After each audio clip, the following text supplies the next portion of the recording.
राधे राधे। प्रणाम सभी को। वसुदेव सुतं देवं कंसचाणूरमर्दनं देवकी परमानंदं कृष्णं वंदे जगद्गुरुं। श्री कृष्णं वंदे जगद्गुरुं। पिछले वीडियो में पहले श्लोक की चर्चा हो गई थी, अध्याय 15 की। आज दूसरा श्लोक। पूर्व श्लोक में भगवान ने जिस संसार वृक्ष का दिग्दर्शन कराया, उसी संसार वृक्ष का अब आगे के श्लोक में अव्ययों सहित विस्तार से वर्णन करते हैं। अधश्चोर्ध्वं प्रसिद्धा तस्य शाखा गुण प्रवृत्ता विषय प्रवाला अधश्च मूलान्यनुसंततानि कर्मानुबंधीनि मनुष्यलोके। उस संसार वृक्ष की गुणों सत्व रज और तम के द्वारा बढ़ी हुई तथा विषय रूप कोपलों वाली शाखाएं नीचे, मध्य में और ऊपर सब जगह फैली हुई है। मनुष्य लोक में कर्मों के अनुसार बांधने वाले मूल भी नीचे और ऊपर सभी लोकों में व्याप्त हो रहे हैं। व्याख्या। तस्य शाखा गुण प्रविद्धा। संसार वृक्ष की मुख्य शाखा ब्रह्मा है। ब्रह्मा से संपूर्ण देव, मनुष्य, तिर्यक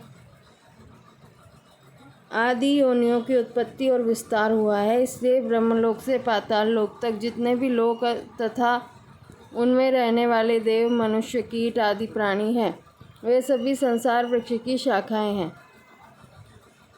जिस प्रकार जल सींचने से वृक्ष की शाखाएं बढ़ती हैं, उसी प्रकार गुण रूप जल के संग से इस संसार वृक्ष की शाखाएं बढ़ती है।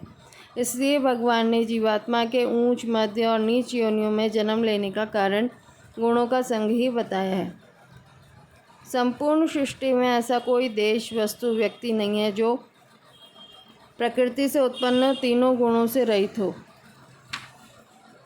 इसलिए गुणों के संबंध से ही संसार की स्थिति है। गुणों की अनुभूति गुणों से उत्पन्न वृत्तियों तथा पदार्थों के द्वारा होती है। अतः वृत्तियों तथा पदार्थों से माने हुए संबंध का त्याग कराने के लिए ही गुण प्रविद्धा पद देकर भगवान ने यहाँ यह बताया है कि जब तक गुणों से किंचन मात्र भी संबंध है, तब तक संसार वृक्ष की शाखाएं बढ़ती ही रहेगी। अतः संसार वृक्ष का छेदन करने के लिए गुणों का संग किंचन मात्र भी नहीं रखना चाहिए, क्योंकि गुणों का संग रहते हुए संसार से संबंध विच्छेद नहीं हो सकता। विषय प्रवाला। जिस प्रकार शाखा से निकलने वाली नई कोमल पत्ती के डंठल से लेकर पत्ती के अग्रभाग तक को प्रवाल, कोपल कहा जाता है, उसी प्रकार गुणों की वृत्तियों से लेकर दृश्य पदार्थ मात्र को यहाँ विषय प्रवाला कहा गया है। वृक्ष के मूल से तना, मुख्य शाखा, तने से शाखाएं और शाखाओं से कोपलें फूटती हैं और कोपलों से शाखाएं आगे बढ़ती है। इस संसार वृक्ष में विषय चिंतन ही कोपले हैं। विषय चिंतन तीनों गुणों से होता है। जिस प्रकार गुण रूप जल से संसार वृक्ष की शाखाएं बढ़ती है, उसी प्रकार गुण रूप जल से विषय रूप कोपले भी बढ़ती हैं। जैसे कोपले दिखती हैं, उनमें व्याप्त जल नहीं दिखता, ऐसे ही शब्दादि विषय तो दिखते हैं पर उनमें गुण नहीं दिखते। अतः विषयों से ही गुण जाने जाते हैं।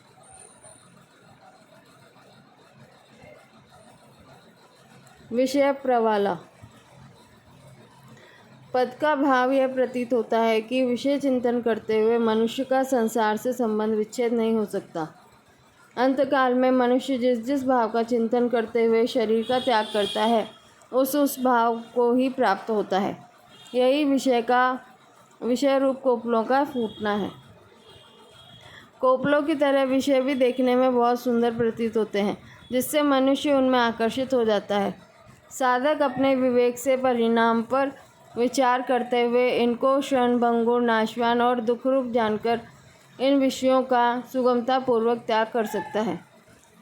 विषयों में सौंदर्य और आकर्षण अपने राग के कारण ही दिखता है, वास्तव में वे सुंदर और आकर्षक है नहीं। इसलिए विषयों में राग का त्याग ही वास्तविक त्याग है।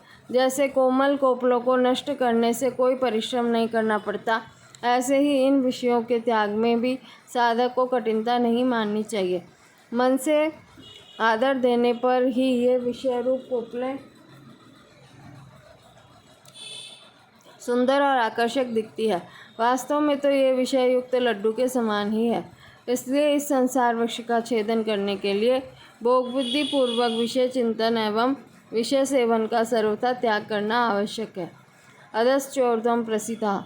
यहाँ च पद को मध्य लोक अर्थात मनुष्य लोक, इसी श्लोक के मनुष्य लोक के कर्मानुबंधिनी पदों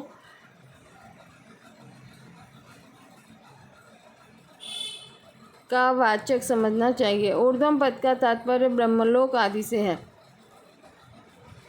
जिसमें जाने के दो मार्ग हैं, देवयान और पितृयान, जिसका वर्णन 8वें अध्याय के 24वें-25वें श्लोकों में शुक्ल और कृष्ण मार्ग के नाम से हुआ है।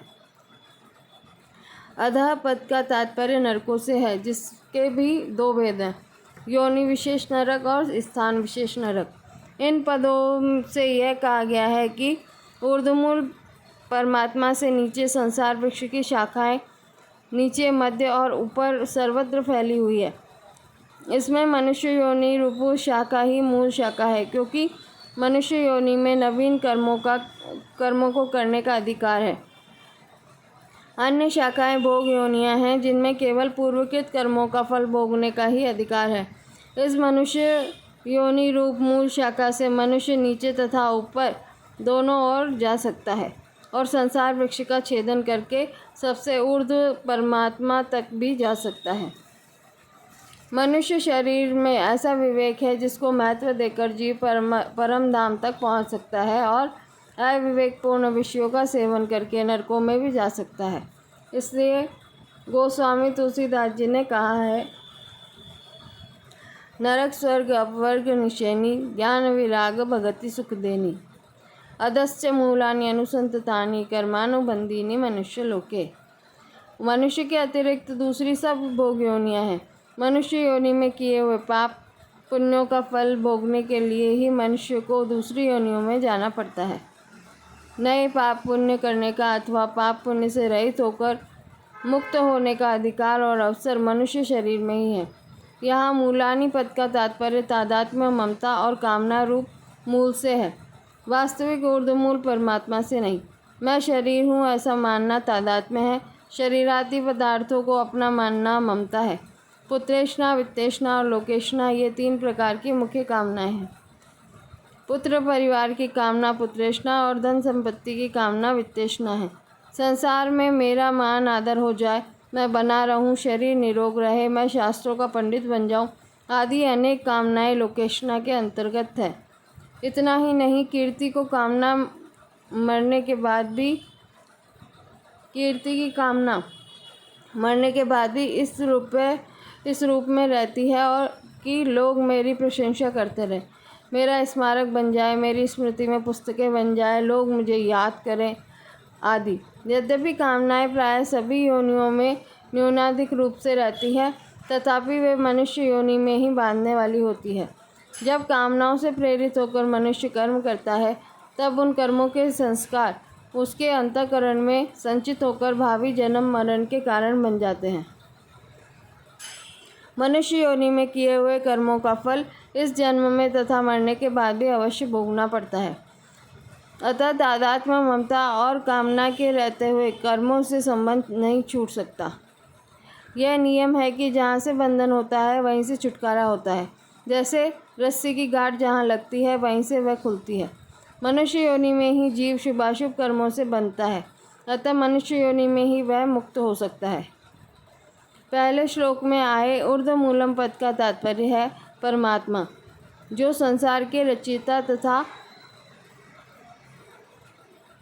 उसके मूल आधार हैं, और यहाँ मूलानि पद का तात्पर्य है तादात्म्य, ममता और कामना रूप मूल, जो संसार में मनुष्य को बांधते हैं।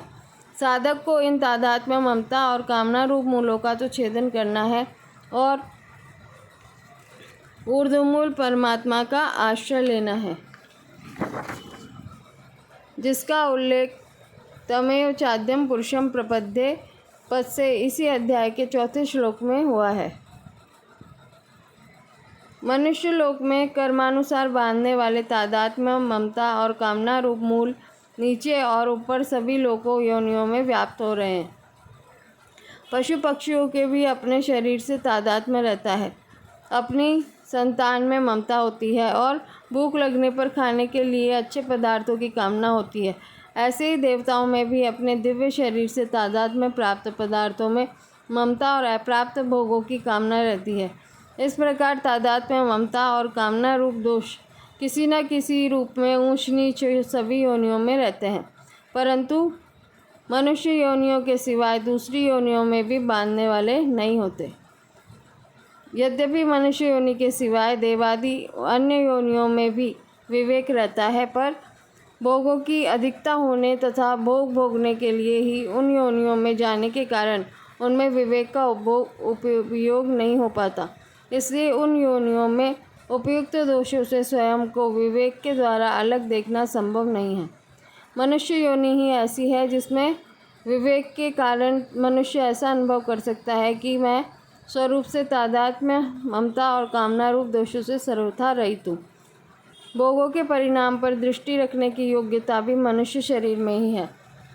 परिणाम पर दृष्टि न रखकर भोग भोगने वाले मनुष्य को पशु कहना भी मानो पशु योनि की निंदा ही करना है, क्योंकि पशु तो अपने कर्मफल भोगकर मनुष्य योनि की तरफ आ रहा है, पर यह मनुष्य तो निषिद्ध भोग भोगकर पशु योनि की तरफ ही जा रहा है।